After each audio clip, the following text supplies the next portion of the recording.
I never reckoned my life would twist like a dust devil on these Wyoming plains, but here I was. Clara Hayes, riding shotgun on a rickety wagon that creaked like old bones under the weight of forgotten dreams. The year was 1885, and the air still carried the faint echo of gunpowder from that fierce shootout just months back near Dust Bowl Creek. I'd heard the tales whispered in saloons from Cheyenne to Santa Fe, how a band of outlaws, mean as rattlesnakes, ambushed a lone rider on those dusty flats. He was left bleedin' out under the relentless sun, swearing vengeance that folks said would ripple through these valleys like a bad omen. That rider? Well, rumor had it he was kin to the man I was headin' to meet, but I pushed the thought aside. Danger had a way of findin' me anyhow. No sense borrowing trouble before it knocked. 4 brutal winters had clawed their way past since the last big frontier clash faded into nothing but wind-swept whispers. The quiet down here in southern Wyoming hung heavy, like an open wound that refused to scar over, stretching across the cracked earth that baked under a sky too big for its own good. Just beyond Dust Bowl Creek, where the ground split like veins in a miner's hand and fences leaned like drunkards after a bender, there sat Lone Pine Ranch. It wasn't much to gawk at. Timbers faded gray from endless blasts of grit, porch planks that moaned with every step, and a silence so thick it could choke the howls right out of the coyotes. But I'd answered the ad in the paper, the one seeking a cook and housekeeper for a widower out on the edge of nowhere. Quiet suited me, or so I told myself. Lord knows I'd danced with louder demons. The wagon jolted to a stop that crisp dawn, frost still clinging to the sagebrush like reluctant lovers. I hopped down, my scuffed boots hitting the dirt with a thud that seemed too loud for this forsaken place. My faded scarf fluttered round my neck, a remnant from better days in my eyes. Well, they'd seen enough shadows to fill a canyon. I wasn't one for flash, no frills or fuss. Life had taught me early that survival came at a steep price, and I wasn't about to beg pardon for paying it. There he stood on the porch, Jack Harlan, last of his line if the gossips in town were right. He wore his grief like a duster coat weathered by too many storms, tight, unyielding, always there. His eyes, sharp as a hawk's, flicked my way once, sizing me up without a word wasted. "You the one answering the ad?" His voice was gravel ground under boot heels, low and rough. I didn't flinch, met his gaze head on. If the job's still open, yeah. He gave the barest nod, like even that was more effort than I deserved. "Kitchen's out back. Room's yours. Pumps by the well. It's quiet here." "Quiet suits me just fine," I shot back, my words steady as the rifle I'd learned to handle back east. No handshake sealed the deal, no smiles to soften the edges, just 2 strangers standing on either side of a door neither of us had swung wide in years. As I brushed past him into the house, my skirt grazed his coat sleeve, a whisper of fabric against wool that sent a spark through me, unbidden and unwelcome. Damn if it didn't stir something deep in my chest, like a long-buried ember flickering to life. But I shoved it down. I'd come here to work, not to unravel. Jack didn't know it yet, and hell, neither did I, but the emptiness echoing through that ranch was about to shift. It'd learn a new kind of hush, the kind that blooms when hearts start listening instead of just beating alone. I didn't waste a single sunrise. Up before the rooster could clear its throat, I'd light the stove with hands that knew their way round fire like an old friend. The kitchen filled with the rich scent of strong coffee brewing and biscuits rising golden in the oven, chasing away the chill that seeped through the cracks. Jack would pass by now and then, his presence steady as the mountains, silent as the grave. He'd nod once, maybe, when he caught me tending the hearth, poking at the logs to coax more warmth into the room. No more words than that, but I didn't mind. His silence wrapped round me like a familiar shawl, one I'd worn through harder times. Some days he'd saddle up at first light, riding out into the vast nothing with the sun chasing his shadow. He'd return only when the stars had claimed the sky, his face etched deeper with whatever ghosts he carried. Other times he'd plant himself by the fire after supper, boots still dusty from the trail, staring into the flames without uttering a peep. I wondered what haunted him, whispers of that ambush maybe, or something closer to home, but I kept my questions locked away. Pushing too hard in these parts could shatter what little peace a man clung to. That hush didn't bother me none. It mirrored my own, forged in fires I wished I could forget. I'd learned silence young, back when the world didn't pull its punches. Once I'd worked a grand spread down in Santa Fe, all fancy lace curtains and polished silver that hid the rot beneath. The owner, a fellow with hands soft as silk but intentions sharp as a bowie knife, hired me to cook. Turned out he wanted more than meals. When I turned him down flat, my belongings hit the porch like discarded trash, his sneer ringing in my ears. "Women like you don't last long out here." I didn't argue. Just walked away with my head high, but the ache lingered, a reminder that trust came at a cost. Before that, it was Ma back east, fragile as spun glass during the war years. She'd cough into her handkerchief, boiling whatever scraps we could scrounge while I stirred broth and pretended not to see the blood speckling the cloth. We scraped by on nothing, but a neighbor once left a basket of pears on our stoop with a note, "For your strength." That simple kindness stuck with me like glue. A beacon in the dark that folks could be decent if you gave 'em half a chance. So yeah, I'd made my peace with quiet long ago. Jack's felt like coming home to a place I'd never dared name aloud. Familiar walls holding stories too heavy for words. There was a scruffy mutt on the ranch named Rusty, his muzzle grizzled with age, ribs poking like old fence posts. At first he ignored me, lounging on the porch like I was just another gust of wind. But one morning, as I hummed an old lullaby Ma used to sing, something soft about rivers running free, while kneading dough by the window, Rusty stirred. He rose slow, patted over and plunked himself right at my feet, tail thumping lazy against the floorboards. I smiled to myself, scratching his ears. Even dogs knew when warmth crept back into a cold place. Jack spotted it from the yard, pausing mid-stride with a narrow-eyed look, like the earth had tilted just a hair. He said nothing, just turned back to his chores, but I caught the shift, a crack in that iron facade. Small as a hairline fracture, but there all the same. It stirred something in me, too. A flutter I hadn't felt in ages. Like maybe this ranch wasn't just a stopover, but a turning point.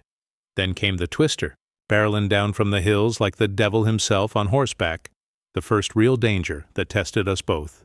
The sky turned bruised black in minutes, wind howling fierce enough to strip bark from trees. I was out back hanging wash, pinning Jack's shirts to the line, when the gale hit full force. The rope snapped like twine, sending those white linens tumbling across the prairie like ghosts fleeing judgment. I dashed after 'em, skirts whipping around my legs, boots slipping on the slick earth churned to mud. The twister roared closer, debris flying like shrapnel, and I thought for a heartbeat this might be it. The end coming in a swirl of dust and regret. But before I could tumble headlong, a strong hand clamped round mine, yanking me upright. Jack, wind tearing at his beard, eyes fierce as the storm itself, wrapped an arm round my waist, steadying me while snatching a shirt mid-air with his free hand. "Didn't reckon you'd be out in this hellstorm, woman," he growled, low and stern over the chaos, his voice cutting through the roar like a knife.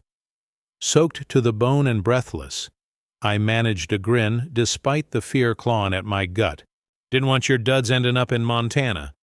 For the first time since I'd set foot on Lone Pine, Jack Harlan cracked a smile, a real one, crinkling the corners of his eyes like sunlight breaking through clouds. We trudged back to the house together, boots squelching in the mud, leaning on each other against the wind's fury. The silence between us felt different after that. Warmer, less like a void and more like a bridge waiting to be crossed. My heart raced not just from the storm but from his touch, that unexpected closeness igniting a spark I hadn't known was banked inside me. Was it fear or something deeper? I pushed the question away, but it lingered like smoke after a fire. Time eased on at the ranch like creek water sliding over smooth stones, slow and steady. I didn't just cook, I mended what was broken.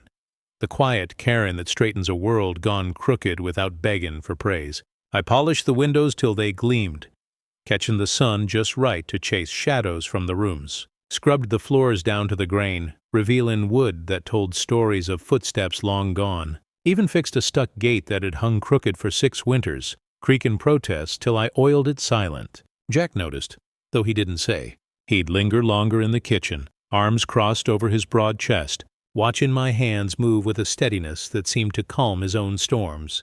One morning, I found a bundle wrapped in brown paper by the back door. New boots, leather supple yet tough as nails, the kind that could handle miles without complaint. I sat on the edge of my bed, holding them on my lap a long spell, fingers tracing the stitches. They weren't accidental. No, this was Jack's way of saying something without words. That night, over a hearty stew and black coffee that steamed like secrets, I broke the quiet between us. "These boots ain't happenstance, are they?" He shrugged, eyes skittering away to the fire. "I saw 'em in town. Figured they suited a woman who don't sit idle."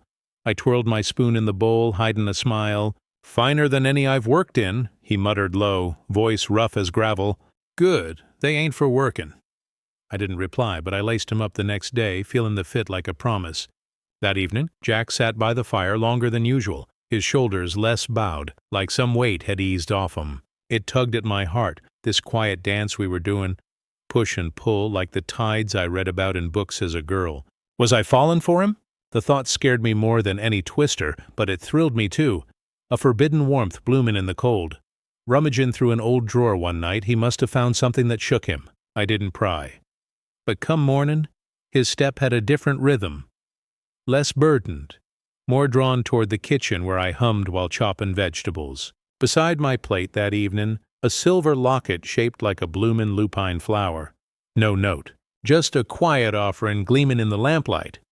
I turned it in my fingers, the metal cool against my skin, like something too precious to claim outright. My chest tightened with emotion I couldn't name. Gratitude mixed with a yearning I'd buried deep after Santa Fe. I didn't say thanks, but pinned it on come Sunday, feeling its weight like an anchor keeping me here. Later that week, as I folded linens fresh from the line, Jack approached hesitant, handed me a crumpled sketch. 2 stick figures by a lopsided cabin, flowers scribbled out front. "My wife drew it," he said, voice tight as a drawn bowstring, after telling me we were expectin'. I traced the lines careful, seeing the hope in every wobbly stroke. After she passed, I shoved it away, couldn't face what never came. "It's still growing, Jack," I whispered, meeting his eyes. "Just planted different." That night the ranch seemed to exhale deep and long, like old timber finally breathing free after years of holding its breath. The air between us crackled with unspoken feelings, a tension that pulled me toward him even as fear pushed me back. What if I let myself feel this? What if it shattered like everything else? But peace never lasts long in these wild lands. Suddenly, at dawn's first light, the second danger struck, a raid by cattle rustlers, guns blazing like hellfire. I woke to shouts and the crack of gunfire, heart pounding as I grabbed the shotgun from under my bed. Jack was already out there, diving for cover behind the corral, drawing his revolver with the raw grit of a man who'd faced death before. Bullets whizzed past, kicking up dirt, as he dropped 2 outlaws cold, his shots true and fierce, protecting the herd like it was his very soul. I fired from the window, covering him, my hands steady despite the terror clawing inside. "Get back inside," he yelled. But I wouldn't leave him to fight alone. The rustlers scattered when one of their own fell, but not before grazing Jack's arm with a stray bullet. He staggered back to the house as the sun rose bloody, and I bandaged him up, my fingers trembling now that the danger passed. "You could have been killed," I whispered, tears stinging my eyes. "Ain't the first time," he grunted, but his hand lingered on mine, a touch that spoke volumes. In that moment, the push and pull intensified, fear of losing him mixing with a love I couldn't deny anymore. But whispers from town reached us soon after, carried by old Amos Reed, the lawyer, and young Lizzie from the mercantile, who rode out with supplies and wide-eyed tales of Elias Thorne stirring trouble. Jack rode back from town later that week, a folded letter clutched tight in his fist like a venomous snake. He laid it on the kitchen table, where the morning light hit it like a bad omen, casting long shadows across the wood. I unfolded it slow, reading each line twice, my stomach twisting. It was from Elias Thorne, Jack's scheming brother-in-law, claiming rights to the land, saying his sister, Jack's late wife, had willed him half in some secret document. Jack loomed behind me, his breath heavy. "Never heard a whisper till now. Wants a piece after all this time? After leaving us to rot?" I eyed the script careful, noticing the inconsistencies, the loops too perfect, the seal smudged odd. Handwriting don't match what I'd expect. Seals off, and the dates after are passin'. He blinked, surprise flashing across his rugged face. "How'd you know that?" "Worked for a lawyer in Cheyenne once," I said, voice steady. Filed half his deeds while he napped off lunch. Learned to spot a fake from a mile away. Next day, Jack rode to Dust Bowl Creek to see Amos Reed, the town lawyer, a grizzled straight shooter who'd chew nails before bending a rule. With a mustache that could have swept floors and eyes that missed nothing, Amos snorted at the letter, tossin' it down like trash. Forgery, sloppy as hell, ink ain't even set right. Whoever penned this is caught red-handed. Amos glanced out the window toward the ranch, a knowing glint in his eye. She's sharp, Jack. Hold on to her tight. Folks in town are talking, you know, about you two living out here. No ring, no preacher. Society's got its rules, even in these wild parts. Jack rode home under a gathering dusk, the words echoing in his head. That night, under a blanket of stars that seemed to press down heavy, he stared out over his land, the vast expanse that could have swallowed him whole. What if it slipped away? He'd lost once. The wife, the child that never came, knew that hollow ache like an old enemy. But now someone filled the house, her presence a light in the dark.